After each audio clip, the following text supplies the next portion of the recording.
ওয়া মান ইয়ানকালিব আলা আকিবাইহি, আল্লাহ বলেন রে বান্দা, ওয়া মান ইয়ানকালিব আলা আকিবাইহি, যদি তুমি এই নবীর মৃত্যুবরণের পর আমার নবীকে যদি কেউ হত্যা করে, ওই হত্যার উপর যদি তোমরা দূরে সরে যাও, যদি তোমরা মুখ ফিরিয়ে নাও, যদি তোমরা পশ্চাদপসরণ করো, তাহলে ইসলাম থেকে দূরে সরে যাওয়ার পরে ফালাইয়াদুরুল্লাহ শাইআ, পশ্চিমকালেও আল্লাহর কোনো ক্ষতি করতে পারবা না, আল্লাহর ক্ষতি হবে না। বান্দা তুমি ইসলামে থাকলে তোমার উপকার হবে, বান্দা তুমি যদি কোরআন পড়ো তোমার জন্য উপকার হবে, বান্দা তুমি যদি হাদিস পড়ে পড়ে আমল করো তোমার জন্য উপকার হবে, বান্দা তুমি যদি তাহাজ্জুদ পড়ো তোমার জন্য উপকার হবে, যদি ইশরাক পড়ো তোমার জন্য উপকার হবে, যদি আওয়াবিন পড়ো তোমার জন্য উপকার হবে। পড়ো, তুমি যদি ইসলাম থেকে দূরে সরে চলে যাও, ইসলাম থেকে যদি মুখ ফিরিয়ে নাও, আল্লাহ বলেন আল্লাহর কোনো ক্ষতি হবে না, হবে না, হবে না।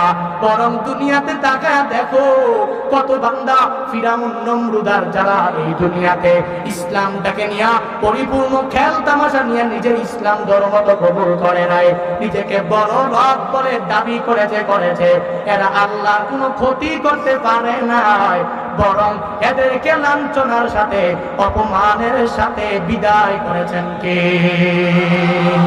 বর্তমান জামিনে কোন আল্লাহর বান্দা যদি ইসলামটাকে বাদ দিয়া চলতে চায়, কোন বান্দা যদি ধর্মটাকে বাদ দিয়া মাইনাস করে চলতে চায়, আল্লাহর কোনো ক্ষতি হবে না, আল্লাহর পশ্চিমকালের কোনো ক্ষতি সাধন করতে পারবে না।